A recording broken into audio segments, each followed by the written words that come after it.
Minha gente, esse é o canal Doramas e Afins e no vídeo de hoje eu vou falar da segunda temporada de A Criatura de Johnson.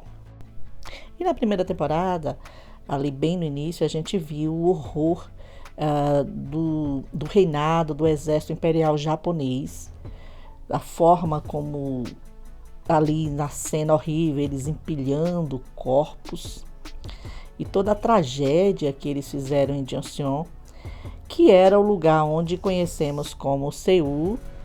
Então, ó, tudo aquele horror que eles estavam trazendo.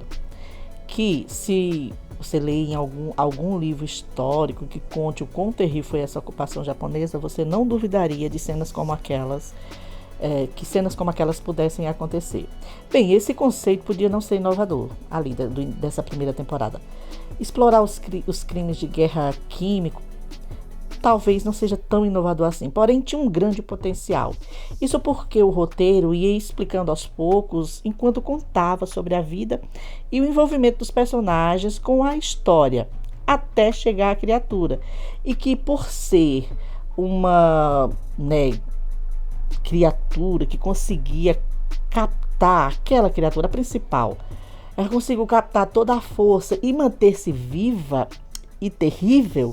Isso por si só dava um potencial incrível assim para a história. Porém, aqui na segunda temporada, parte desse potencial se perde. E isso, ao meu ver, é que quase todo mundo é uma criatura e assim, com aquela capacidade de ser normal, coisa que a gente não viu na primeira temporada, já que a criatura se deformava por completo e não existia essa capacidade de voltar.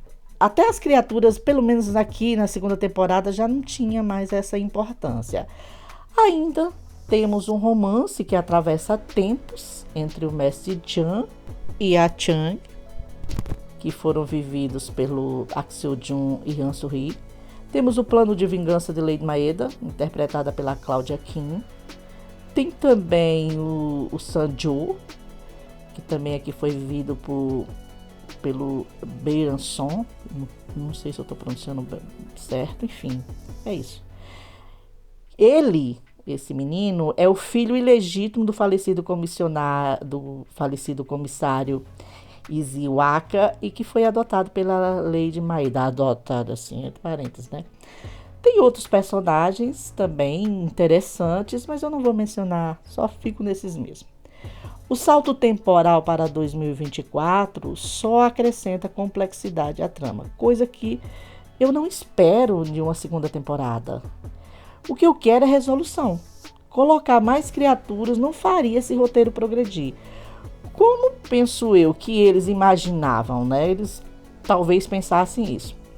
E também, ok, poderia até funcionar se tais criaturas resolvessem sair das sombras e se revelar para a população, causando terror, como aconteceu na segunda temporada ou na primeira temporada da Profecia do Inferno. Talvez assim a ação e o mistério teriam de fato um lugar no drama. Assim, coisa que eu não vi muito por aqui. Eu acho que essa temporada faltou um impacto na história que eu vi na primeira. O roteiro tenta criar um gancho dramático, um mistério, uma história de fundo que seria assustadora, mas esse mesmo roteiro luta para capturar um sentimento real, uma emoção com profundidade. Os buracos na trama não passam despercebidos, e para falar disso, aqui vai exigir um pouco de spoiler, né? Na passagem do tempo, nós encontramos o casal da história, né? O mestre Jan, que estava ali, era ele mesmo, não era um descendente, não era um clone, não, era ele. E o que eu achei difícil, um pouco difícil, né, de encaixar dessa história, é que ele viveu na mesma linha de tempo que sua amada, a Chang. É isso o nome dela? Bom, enfim. Isso significa que eles viveram 79 anos na mesma cidade, sem se cruzarem ou saberem da existência um do outro. O mestre Jiang pode ter pensado que sua amada estava morta. Ok, seria possível. Mas e ela? É difícil acreditar que ela se afastou do homem que amava e estimava tanto, e fez isso de uma forma tão resoluta, que ela decide nunca pensar nada sobre ele, sem ter que checar nada também. Isso ela fez por 7 décadas. Quer dizer que uma pessoa cheia de determinação como ela não saberia da continuação desse experimento humano letal que estava ali na mesma cidade e no mesmo lugar que ela vivia? E outra, o desaparecimento repentino da Casa do Tesouro Dourada e todos os funcionários não deveria ter disparado um alarme em Johnson? Isso seria motivo de questionamentos em todo canto daquele lugar, viu? Desde as crianças até os velhos estariam comentando por todo canto sobre o ocorrido. Pelo que se sabe, tudo ali, seja dinheiro, notícias ou pessoas, passava pelo mestre Jean e seus funcionários. Aquele comércio era uma referência popular do que seria uma loja de penhores bem sucedida, e também é referência na cidade, quase como um ponto turístico, dada a importância ali na história que era aquilo ali. Então, pensar que ela não teria desconfiado dessa história esquisita seria demais. Ok, ela poderia ter pensado que uma criatura os matou. E o passar dos anos?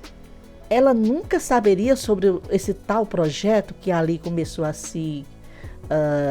crescer, a se tornar concreto? Ela nunca pensou sobre isso?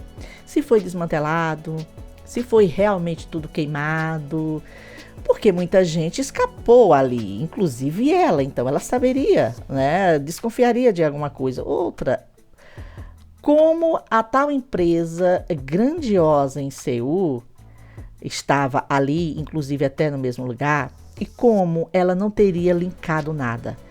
É difícil, como eu disse, encaixar estes pontos, sabendo que se trata de uma personagem com muita sagacidade, né? Porém, eu gostei de muitas coisas também. As lutas estão boas, como sempre. O elenco é ótimo. O romance entre os dois funciona, embora, como sempre, eu achei corrido na primeira e continuo a achar corrido na segunda aqui. O relacionamento dos dois. Esses dois nunca tiveram tempo de conversar sobre nada. Eles nunca tiveram tempo de conhecer a fundo as vontades, os pensamentos de um com o outro. Eles passam mais tempo separados, claro, né, 79 anos aí, né? Passam mais tempo separados do que, na verdade, juntos. Parece que o sentimento deles se torna, sabe, uma saudade do que a gente não viveu. E isso se fortaleceu. Deve ser isso, né? Enfim, mas tem o romance ali. E assim, né? Se você já assistiu a primeira temporada e tá um pouquinho sem vontade de terminar, vai de boa, só tem 7 episódios, tem bastante ação, tem um pouquinho de suspense e, mais uma vez eu digo, um elenco muito bom, o que faz também ser um entretenimento divertido, né? Então é assim, esse é a minha resenha, rápida resenha aqui desse dorama. E como eu disse, eu esperava realmente que viesse algo que viesse me surpreender. Mas não foi o caso, mas mesmo assim é um bom entretenimento. E é isso, gente. Eu vou ficando por aqui. Tchau.